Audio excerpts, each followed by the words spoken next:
Alors les enjeux et défis pressants de la ville, ils sont nombreux. En réalité, aujourd'hui, on fait un peu face à un défi d'équilibriste parce qu'il y a deux enjeux très prégnants qui paraissent un peu se faire face. Le premier enjeu, le plus important, c'est l'enjeu environnemental d'adapter nos actifs, d'investir dans nos actifs pour qu'ils aillent dans le sens d'une meilleure efficience et évidemment du respect de tous les critères ESG qu'on met en place et tout le fait de devenir plus vertueux. Et en même temps, on est dans un contexte d'une remontée des taux historique assez récente qui a créé un choc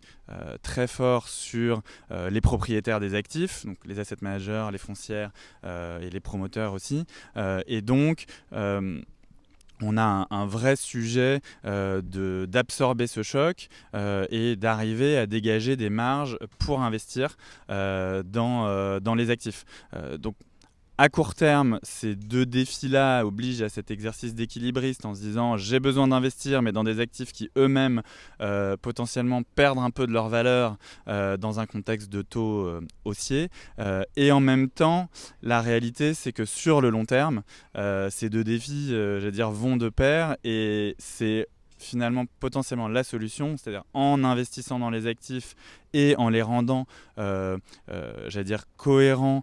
et en les dirigeant vers les défis environnementaux, qu'on arrivera à absorber ce choc financier, à recréer de la valeur et donc à retrouver une liquidité à terme. Donc finalement, ce défi à court terme, c'est un paradoxe auquel il faut faire face et à long terme, finalement, c'est assez cohérent.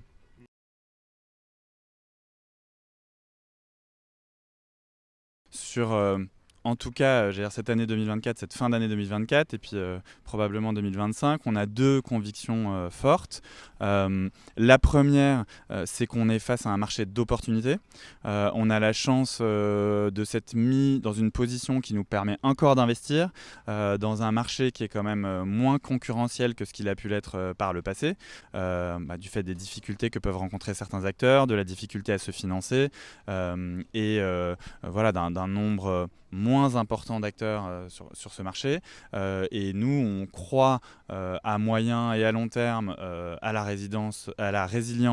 de l'actif immobilier et au fait que on est plutôt dans un cycle favorable à l'investissement et donc on entend vraiment saisir ce moment de marché. Donc ça, c'est notre première conviction. Et notre deuxième conviction, c'est justement que les enjeux environnementaux ne sont plus en fait optionnels et qu'il faut absolument répondre à ces enjeux-là pour des questions de conviction profonde en premier lieu, déjà parce qu'on pense vraiment que c'est important pour nous tous en tant que citoyens et en tant que citoyens du monde, mais aussi parce qu'on s'aperçoit que le marché est vraiment en train de se structurer extrêmement rapidement et qu'on pense que le cycle prochain et la liquidité, elle va vraiment se trouver dans les actifs qui répondent aux enjeux environnementaux et aux critères environnementaux. Et la réalité, c'est que les acteurs qui ont fait le marché d'hier sont des acteurs qui reviendront certainement, des grands institutionnels, etc., des collecteurs d'épargne, qui vont intégrer de façon évidente ces critères et donc c'est ce type d'actifs-là qui seront liquides. C'est pour ça que d'ailleurs nous, on a des enjeux importants sur nos actifs qui sont pourtant des actifs, j'allais dire, pas évident à traiter d'un point de vue environnemental. On travaille beaucoup sur le commerce de centre-ville, qui n'est pas une classe d'actifs évidente au premier regard à rendre vertueuse et à travailler, parce qu'on est au sein de copropriété, etc. Et pour autant, on a quand même décidé d'aller chercher pour notre fonds High Street Retail un label ISR qu'on a obtenu il y a 6 mois. Et on cherche vraiment à être best in progress en permanence sur ces sujets-là pour au sein de la classe d'actifs qui est la nôtre, être les plus vertueux possibles et idéalement les plus vertueux du marché.